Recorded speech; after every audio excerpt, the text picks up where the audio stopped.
Los del mundo culpan a Dios, pero no es bueno que la iglesia culpe a Dios. No es correcto que la iglesia culpe a Dios de las cosas que suceden, de las enfermedades, de las muertes. Deje de culpar a Dios de la pobreza, de la enfermedad, de la escasez, de lo que hay en este mundo. Deje de culparlo a Dios. Ya basta de culpar a Dios de todas las cosas que pasan en este mundo. Oh, violaron, mataron, descuartizaron. Deje de culpar a Dios. Oh, pastor, en el África la gente se muere de hambre. ¿Qué hace Dios? Deje de culparlo. Deje de culpar a Dios. Él no es responsable de lo que suceda en esos países. Son tan idólatras que no comen aves, no comen, hermano, los animales para poder, hermano, llevárselo a la boca. Los adoran de tal manera que no los matan. Entonces no es responsable Dios, es la misma falta de conocimiento. La ignorancia no es de bendición. La ignorancia ha llevado al mundo, hermano, a que viva en tinieblas. Dios jamás ha querido que la gente viva en ignorancia. Dice la Escritura que Él a través de todos los tiempos se ha mostrado. Siempre se ha ido revelando en todos los tiempos. Por eso que la Escritura dice que cuando el Espíritu Santo venga, convencería al mundo de pecado.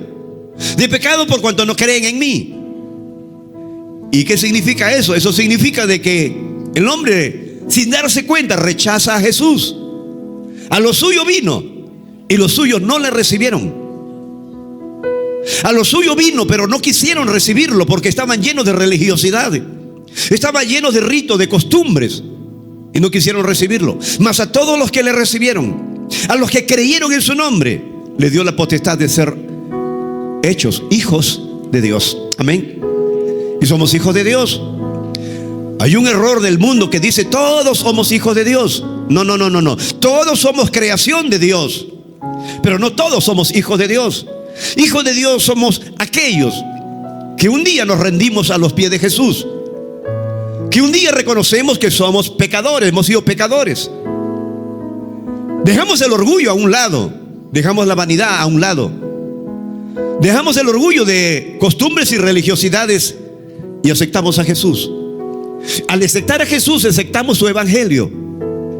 Cuando aceptamos su evangelio, entonces nuestra vida comienza a cambiar.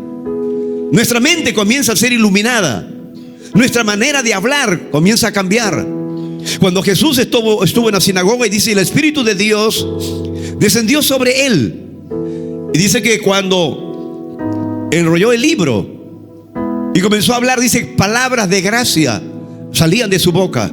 Repita conmigo, palabras de gracia salían de su boca. No salían palabras de maldición ni de desgracia, sino salían palabras de gracia, salían de su boca. Estaba lleno del Espíritu Santo. Cuando el Espíritu Santo llega a la vida de una persona, esa persona cambia. Cuando el Espíritu Santo viene a la vida de un alcohólico, ese alcohólico cambia. Deja el alcohol, deja la droga, deja la pornografía, deja todo lo que el diablo le había metido en su mente. Así que quiero hablarle, hermano, un corto mensaje porque quiero orar también y ministrar sanidad. Deje de culpar a Dios. Una vez más, dile a tu hermano, deje de culpar a Dios. Así que vamos a dejar de culpar a Dios. Por supuesto, hay que dejar esas cosas. Hay que dejar ese lenguaje. Ese lenguaje no es del reino. Si tenemos un rey, y ese rey es Dios, y le hemos cantado, le hemos adorado, declarando que Él es rey. Él es nuestro rey. Todo reino tiene un rey. ¿Quién es nuestro rey? Es Dios. Él es nuestro rey. Todo reino tiene un territorio. Todo reino tiene un lenguaje. Todo reino tiene leyes, tiene normas. Así es que si todo reino tiene un lenguaje o un idioma, el reino al cual el Señor nos ha llamado, ese reino tiene un lenguaje. Y su lenguaje es el lenguaje de la fe. Amén. Por eso es importante que un cristiano hable en fe. El cristiano debe aprender a hablar en fe. Pastor, ¿qué es hablar en fe? Es hablar las promesas de Dios. No importa cuál sea tu situación. No importa que si te estás muriendo en una cama del hospital, habla en fe. Habla en fe. Declara la palabra. No importa que tu refrigerador esté vacía. No importa que tu alacena esté vacía. Habla en fe. Y cuando comiences a hablar en fe, vas a atraer verdaderamente, porque hablar en fe es estar en armonía con el Dios que creó todo en armonía. Lo que tú necesitas, Dios lo creó en armonía. Y si tú entras en armonía, tu espíritu, tu alma y tu cuerpo entran en armonía, tomas la palabra de Dios y declaras la palabra del Señor. Honras al Señor y Él te va a honrar a ti. Y las cosas vienen. Amén. Así es que quiero que vean algo. Quiero que vayan por favor en Génesis. En Génesis, en el capítulo 3 de Génesis, en el verso 9, mas Dios llamó al hombre y le dijo: ¿dónde estás tú? Dios lo llamó al hombre y le dijo: ¿dónde estás tú? ¿Dónde estás? Dios aún sigue llamando al hombre, sigue llamando a las personas, sigue llamando a familias. ¿Dónde estás tú? ¿Dónde estás? Oh, yo estoy en una cantina, pero creo en ti. Por si acaso, Dios, yo creo en ti. Yo me emborracho de vez en cuando, pero yo creo en ti. De vez en cuando un poco de coca o de droga, pero creo por si acaso. Oh, yo creo en Dios, yo creo. Claro que de vez en cuando una canita al aire, pero oh Dios, yo creo en ti, creo en ti. Oh, ¿dónde estás?, le dijo al hombre después de la caída. El hombre pecó y murió, pero murió espiritualmente, que significa separación, y posteriormente experimentó la muerte física. Entonces el hombre estaba separado de su creador. ¿Dios lo separó? No, el hombre quiso separarse por rebeldía. La gente dice que por comerse una manzana hubo la muerte. No fue por comerse una manzana, pudo ser otro fruto. Fue por la desobediencia, fue por la rebeldía a la autoridad de su palabra, a su amor. Por eso fue. Y el hombre cayó. Ahora le dice: ¿dónde estás tú?, le dice al hombre caído. Pero Dios lo está buscando al hombre caído. ¿Pero para qué? ¿Para hacer esto? No. Para destruirlo, no. Dios está buscando al hombre. Dios lo está llamando al hombre para restaurarlo, para levantarlo, para perdonarlo. Para eso lo está buscando. No lo está buscando para destruirlo. Entonces le dice: ¿dónde estás tú?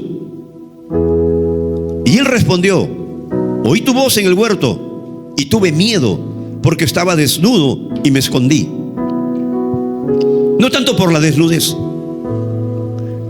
tuve miedo. Por primera vez el hombre suelta esa palabra de su boca: tuve miedo. Por primera vez aparece la palabra. No existía el miedo. ¿Y por qué no existía el miedo? Porque el pecado no había entrado. Había una relación tan personal y tan íntima, tan maravillosa con Dios, que el hombre había desarrollado una confianza única en su creador. Pero por causa del pecado, ahora el hombre tiene miedo. El hombre creyó que Dios lo iba a destruir, pero Dios no lo destruyó. Lo estaba buscando para darle una profecía, para decirle de que enviaría un Mesías, un Salvador, un Redentor, alguien que lo sanaría, alguien que lo sacaría de la oscuridad, de las tinieblas, alguien que lo levantaría de donde estaba él caído. Así le está mandando esto. Y entra el temor y entra el pecado. ¿Qué es el pecado? Por eso le dijo: no culpe a Dios. Hasta ahora, lo que ha hecho el pecado ha desfigurado, ha deformado la verdadera naturaleza de Dios. Un Dios de misericordia, un Dios que nos ama. Eso ha hecho el pecado. Ha desfigurado la naturaleza de nuestro Dios. El pecado como que ha querido robarle la esencia de su naturaleza. La Biblia dice: Dios es amor. Y quiero que todos los que están aquí repitan conmigo: Dios es amor. Esa es su esencia, esa es su naturaleza, de un Dios de amor. Pero ahora el pecado había entrado. Y desde que el pecado entró, entonces el hombre comenzó a culpar a Dios. Oh, Dios está castigando la tierra. Oh, Dios mandó el terremoto, Dios mandó aquello, Dios mandó esto, Dios mandó la enfermedad. Por culpa de Dios, Dios está castigando a mi padre, a mi madre. Oh, Dios lo está castigando a mi hijo. Algo he hecho, Dios me está castigando. Ese vocabulario, hermano, en realidad, hermano, no es el de un creyente. Nosotros sabemos que lo que el hombre siembra, eso cosecha. Si yo siembro algo bueno, voy a cosechar algo bueno. Pero si yo siembro algo malo me va a venir. Y si algo malo me puede venir, Dios no puede hacer nada con eso. ¿Por qué? Porque son principios, son leyes espirituales que Dios los ha creado. Hay una ley de causa y efecto, la ley de la siembra y la cosecha. Hay leyes espirituales, hay leyes naturales, hay leyes físicas. Todas estas, hermanos, han sido creadas para beneficiarnos. Pero si nosotros actuamos mal, ellos en realidad nos van a perjudicar. Entonces, ¿a qué quiero llegar? Llega la época en que vino Jesús. A los suyos vino, los suyos no le recibieron. No quisieron recibirlos, porque el hombre estaba lleno de religiosidad. El pueblo de Israel, que era el pueblo elegido, escogido por Dios, había sido influenciado por naciones paganas que estaban en su entorno. Esas naciones paganas les influenciaron de tal manera que comenzaron a llevarlos a otro tipo de cultos de adoración a Dios. Y ellos cayeron en aquella trampa y comenzaron a adorar a Dios de una manera tan diferente. Es por eso que la mujer de Samaria le dijo: ¿dónde debo adorar a Dios? Es en este monte Jerusalén. Y el Señor le dijo: no es en este monte ni en Jerusalén, porque Dios es espíritu, y ha llegado la hora que los verdaderos adoradores adoren a Dios en espíritu y en verdad. Amén. Entonces, había llegado la hora para que adoremos a Dios como debe de ser. No estoy hablando de un Dios de estampas. Oh, yo lo tengo a Dios en mi billetera. No estoy hablando de ello. Estoy hablando del Dios de la Biblia. Oh, mira cómo cree en Dios. Mira cuántas estampas tiene en casa. No estoy hablando de eso. Estoy hablando del Jesús resucitado entre los muertos. Estoy hablando del Jesús que quiere entrar a tu vida, gobernar tu vida. Estoy hablando de Él, que nos dejó al Espíritu Santo para guiarnos, para consolarnos, para edificarnos. Entonces hay un error tremendo. Una vez que el hombre cayó, su espíritu se separó. Pero ¿qué pasó con el alma? El alma. ¿Qué pasó con el alma? El alma se corrompió. ¿Qué es el alma? Es tu mente. El alma es tu mente, es tu voluntad. Hay tantos sentimientos, tus emociones. Ese es el alma. Pero en tu espíritu está la vida. Si tienes a Jesús, si aceptaste a Jesús un día, te arrepentiste de tu pecado y lo recibiste como Señor y como Salvador, Él te dio una nueva naturaleza. Él te hizo una nueva criatura. ¿Qué eres ahora? Eres una nueva criatura. Y dice que las cosas viejas pasaron y todas son hechas nuevas. El que no tiene a Jesús, el que no tiene a Cristo, el que no tiene su palabra, el que no conoce su palabra, ¿sabes qué? No puede dormir en las noches, porque su pasado se ha convertido como un verdugo. Porque las cosas que está haciendo y las cosas que está viviendo son sus propios carceleros, su propio juez que lo está acusando constantemente. Es su sombra que lo tiene atormentado. Pero cuando uno viene a Jesús, cuando uno le pide perdón, cuando uno se arrepiente de su pecado y sabe que tiene que dejar la vida, esa vida pecaminosa, viene el Espíritu Santo. Y cuando viene el Espíritu Santo, te lleva a la palabra. Y la palabra dice que cuando Jesús viene a tu vida, Él te perdona todos tus pecados. Repite conmigo: todos mis pecados. Y ahí está la libertad que tú tienes, que te perdona todos tus pecados. Y si alguien viene a decirte de tu pasado, tienes que entender, hermano, que tu pasado en realidad no es tu futuro, porque el pasado no tiene futuro. El pasado no puede ser cambiado por nadie, ni aun Dios puede cambiar tu pasado. Pero el perdón lo deja atrás. Dice que Él echaría a lo profundo de la mar nuestros pecados y nuestras iniquidades. ¿Por qué a lo profundo de la mar? Porque en lo profundo de la mar se hunde y ya tú no lo ves. No le tiró a flor de tierra para que lo veas constantemente. Y Él más dice: y nunca más me acordaré de tus pecados. Repite conmigo: mi Dios me dice que Él nunca más se acordará de nuestros pecados. Si Él nunca más se acordará de nuestros pecados, ¿por qué no obedecerle nosotros diciéndole: Señor, yo tampoco me voy a acordar de mi pasado, de mis pecados, porque fueron perdonados? Porque a veces tu mente no renovada es la que nos traiciona. ¿Por qué la gente no recibe milagros? ¿Por qué las personas no reciben sanidad? Porque siguen culpando a Dios, que creen que lo que le pasó es porque Dios le está disciplinando y le está enseñando algo. Bien, quiero decirte que Dios no te está enseñando nada con respecto a las enfermedades. La enfermedad lo único que te enseña es a lamentarte. Ay, ay. Te pone engreído. Pásame esto, pásame lo otro, pásame aquello, pásame esto. Y a veces los familiares dicen, ya estoy cansado. Me tiene años diciendo lo mismo. ¿Ves que la enfermedad no glorifica a Dios? ¿Sabe qué es lo que glorifica a Dios? Son los milagros y las sanidades.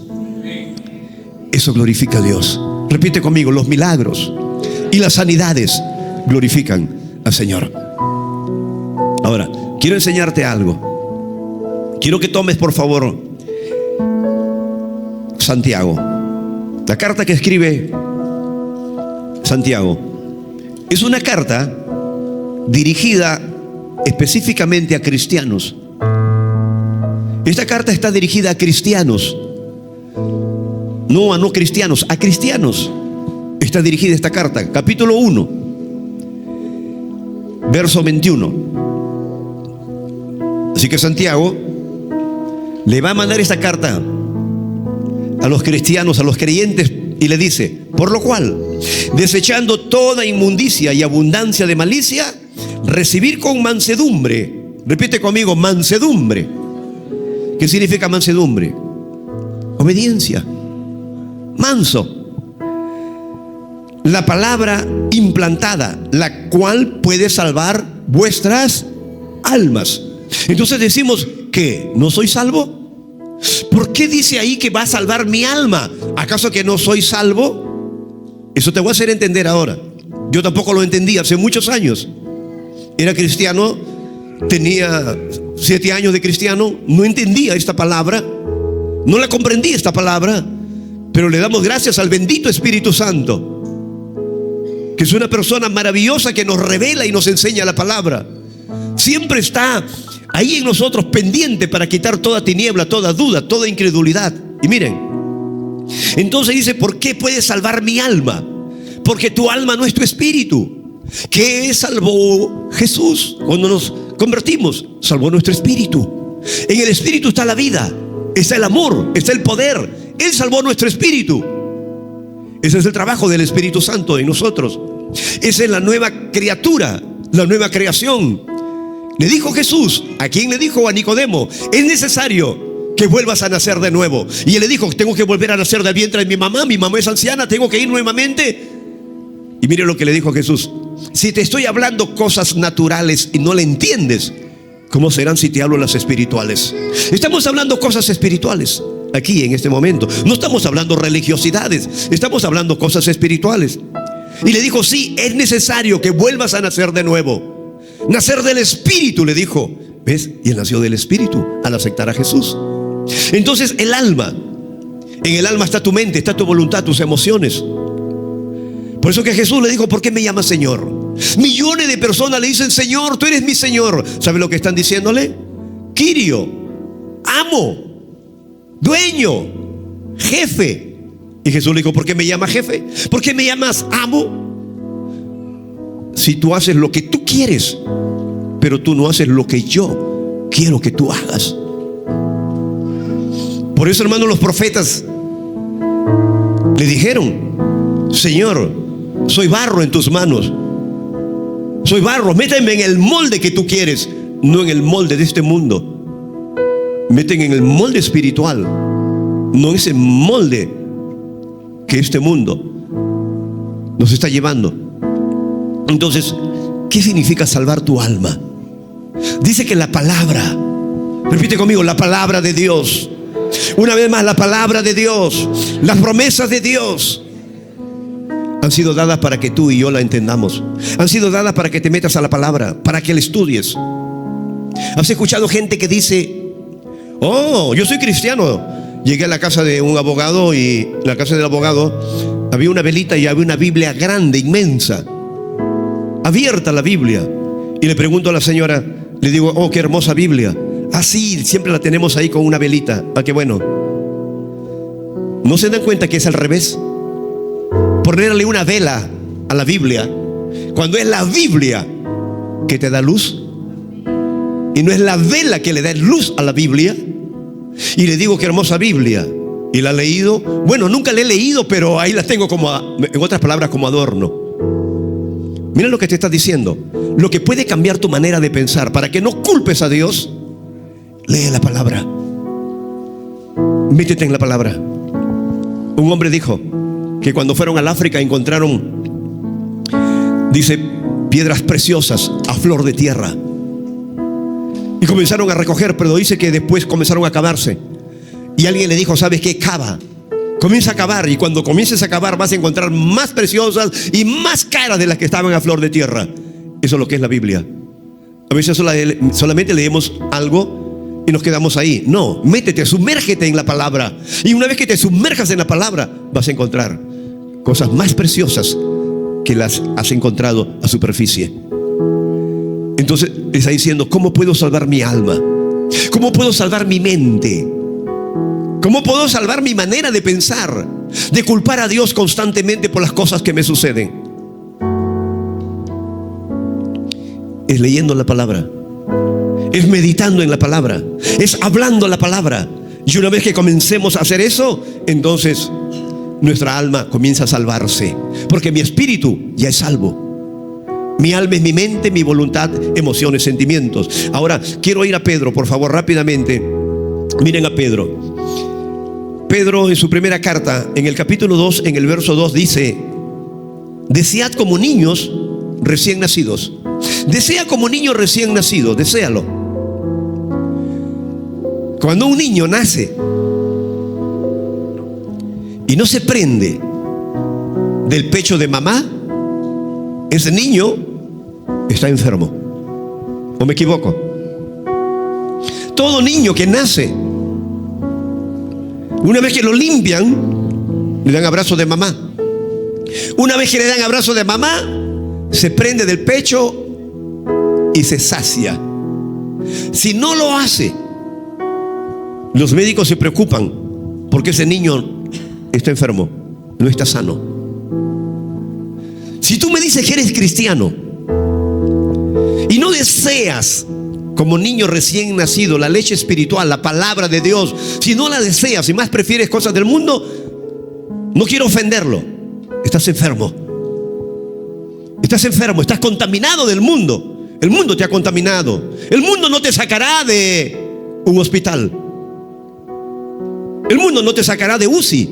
El mundo no te sacará de la prisión, no te sacará de la droga, del alcohol, no te sacará. El mundo no lo hará. Lo hará Jesús a través de su palabra. A través de su palabra lo hará. Y eso es lo que nos dice la Escritura: desea como niño recién nacido la leche espiritual no adulterada, para que por ella crezcáis para salvación.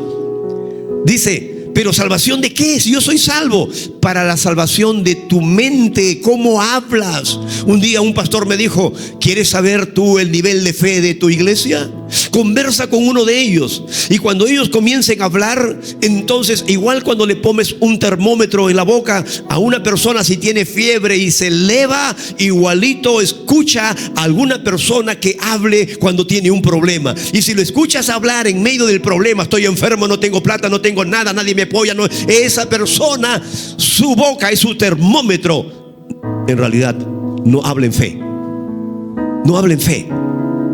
Habla con un lenguaje de crítica de todo, y ese no es el lenguaje del reino. Pero ¿cómo puedo aprender el lenguaje del reino? Es igual, hay gente que viaja a los Estados Unidos y se preocupa por aprender inglés o alemán o chino o mandarín. Se preocupan. Tú también preocúpate por entender el lenguaje de Dios, que es el lenguaje de la fe. Amén. Métete en las promesas de Dios. A veces me encuentro con gente y me dice: oh, yo tengo mucha fe. Y le digo: ¿usted lee la Biblia? No, pero tengo mucha fe. Y todos repitan conmigo: la fe viene por el oír, y el oír la palabra de Dios. Bueno, si nunca leído la palabra de Dios, ¿qué fe? De repente está hablando de la fe de la ruda. De repente está hablando de la fe de la cruz de acero, de plata, de oro, de madera. Está hablando de algún brebaje, de algún agua con sal. Está hablando de algo ruda. Está hablando de ello. Está hablando de Buda, de la pata de conejo. Yo estoy hablando de la fe que habla nuestro Dios en la Biblia. Amén. de esa fe. Ahora quiero oír Hechos 10:38 y termino. Hechos 10:38. Como Dios ungió con el Espíritu Santo y con poder. Como Dios ungió. Como Dios lo ungió con Espíritu Santo y con poder a Jesús de Nazaret. ¿Cómo Dios lo ungió? ¿A quién? A Jesús. ¿Con quién lo ungió? Con el Espíritu Santo y con poder. Y cómo anduvo haciendo bienes. ¿Están mirando ahí? ¿Haciendo qué? ¿Qué hacía Jesús? Haciendo bienes. ¿Y qué más hacía? ¿A quiénes? ¿A todos qué? Lean completo. Lean completo. Cómo Dios ungió con el Espíritu Santo y con poder a Jesús de Nazaret. Y cómo anduvo haciendo bienes, sanando y haciendo bienes, ¿cierto? ¿A quiénes? A todos los que estaban oprimidos por el diablo. ¿Quién oprime? Vamos, ¿quién oprime? Oh, Dios me está oprimiendo. Dios no te oprime, es el diablo que te oprime. ¿Cómo Dios ungió con el Espíritu Santo y con poder a Jesús de Nazaret? Y cómo ahí está, y cómo ¿no? Dice bien claro, con el Espíritu Santo de potencia, el cual anduvo haciendo bienes y sanando a todos los oprimidos por el diablo, porque Dios estaba con él. Dile a tu hermano, el diablo oprime, dile. ¿Jesús oprime? Jesús vino a quitar la opresión. ¿Vino a poner enfermedades? No, vino a sanar. ¿Quién pone enfermedades? Es el diablo. Él pone enfermedades. Él es malo, él es perverso. Pero Jesús vino a deshacer las obras del diablo. Jesús vino a destruir y a deshacer las obras del diablo. ¿Y sabes por qué? Porque nos ama. ¿Sabes por qué te quiere sanar? Porque te ama. ¿Sabes por qué te quiere salvar? ¿Por qué? Te ama. Por eso, porque te ama. No quiere que estés en la droga. No quiere que estés en el alcohol. No quiere que estés en la pornografía, en el adulterio, en la fornicación, en la ludopatía. No quiere. ¿Pero qué tiene?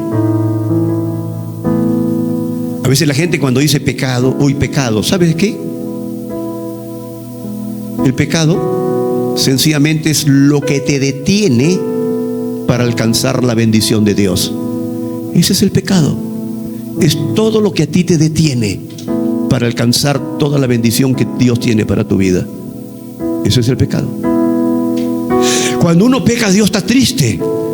No, el pecado no le perjudica a Dios. ¿Sabes por qué el pecado no le perjudica a Dios? Porque Dios es justo, es puro, es santo. Así que el pecado nuestro no le perjudica a un Dios santo puro. Él no pierde su justicia, no pierde su santidad, su naturaleza. ¿Sabes a quién le perjudica el pecado? A nosotros y a tu entorno. ¿Sabe a quién le perjudica el pecado? A tu esposo, a tu esposa, a tus hijos, a tu vida, a tu familia, a nuestra nación. Pero a Dios no le perjudica, porque Él nos ama y quiere salvarnos. Todos ojos cerrados, por favor. Gracias, Espíritu Santo. Eres tan maravilloso, Espíritu Santo, tan precioso. Tú haces un trabajo extraordinario y sé que lo estás haciendo en este momento. Estás convenciendo de pecado. De pecado por cuanto no creen, por cuanto no te han aceptado, por cuanto no te han recibido, porque te confunden con una religión. En esta noche abre el entendimiento de las personas. Abre el entendimiento de las personas. Al entender que necesitan salvación, que necesitan ser sacados de ese lugar donde se encuentran. Gracias, amado y precioso Espíritu Santo. Amén.